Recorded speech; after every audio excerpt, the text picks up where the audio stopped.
Hürmetli vatandaş, leksiyalarına davamlaştırımız. Endi tövendeki leksiyaga dikkat kılısız. Bu leksiya bir kızıkarlık leksiya. Kızıkarlık desem yani başta oylap kalmam. Kızıkarlık degeni hazır Cungo Kompartiyasının tefekkür yolu bozulup gitti yoki tefekkür usulü yoldan çıkıp gittiği deyişki buldu. Evvel çislani aytib o'tay. Bugun çisla 2020 yıl 9 ayının 7 günü haftaga dushanba. Ana shundaq Cungo Kompartiyasının tefekkür yolu izidan çıkıp gitti.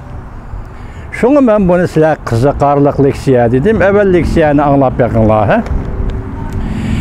Beijing'de nime iş yüz berdi? 9 ayının 7 günü. Johnson C. Amerika Cungo münasebeti terakkiyatının nişanını doğru egalleydi. Rımbırbanın mühim obzorı. Abduri Li Yeqing.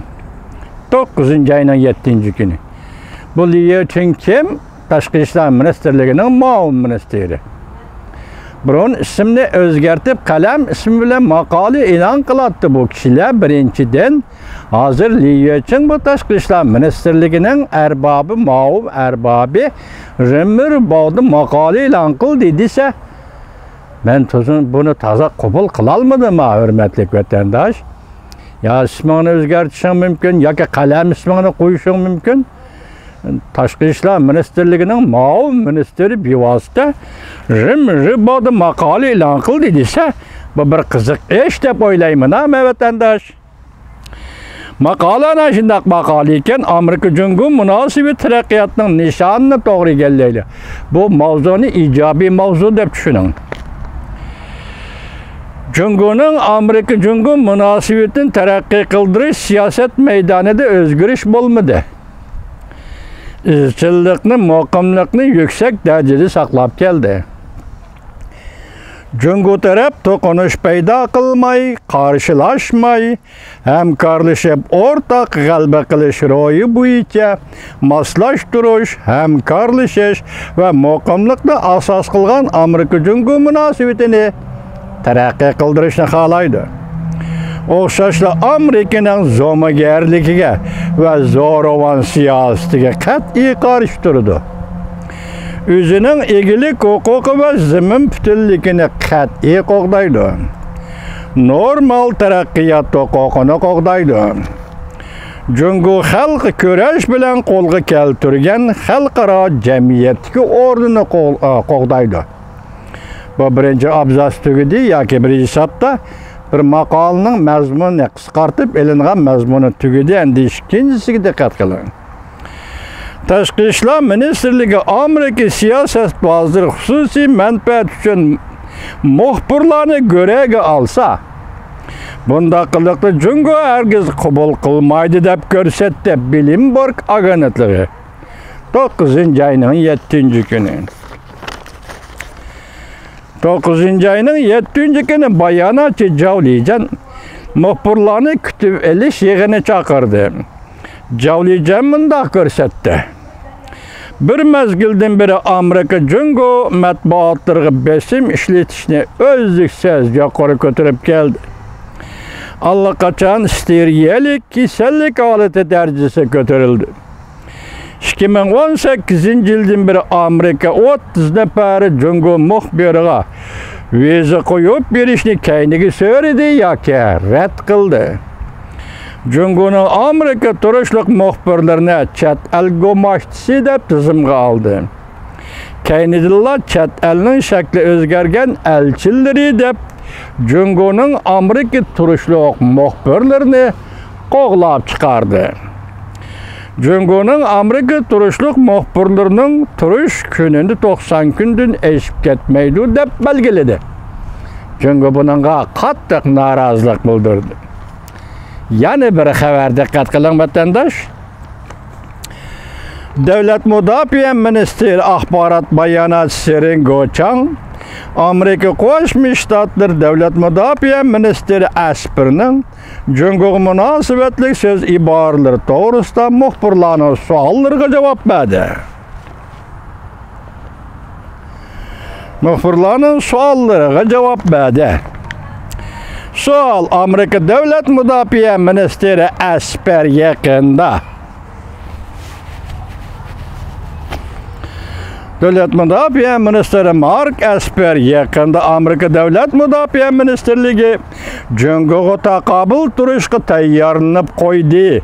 Mavzuliq maqola e'lon qilib, Jungo armiyasi davlat va asosiy qonun uchun xizmat qilmaydi dedi. Belki Jungo Kompartiyasi uchun xizmat qiladi dedi.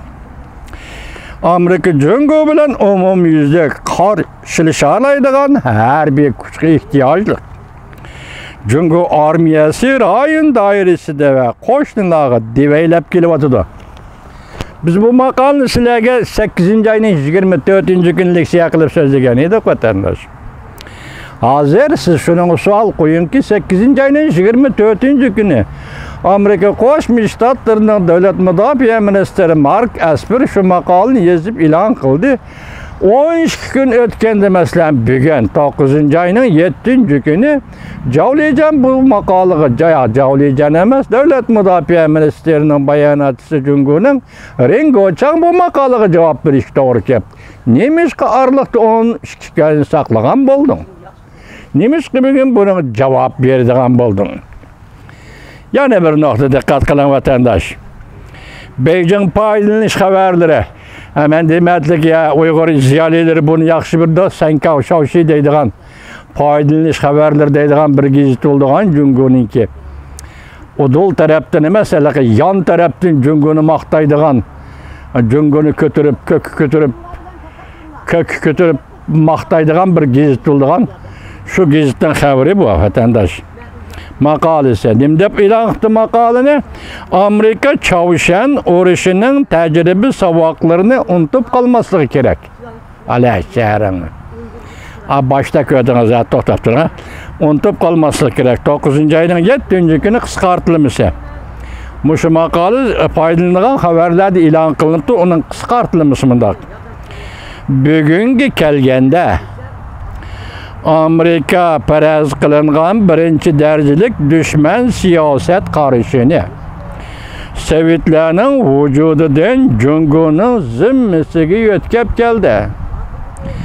Ideologiya sohasidan savdo fan texnika sohasiga, Xinjiangga, mustamlika Uyg'uristonga, Hong Kongga, Janubiy dengizga chetishlik siyosatlarni Tayvan masalasiga yetkazib kelib, umumiy sap bo'yicha Jungoga bosim ishlatdi.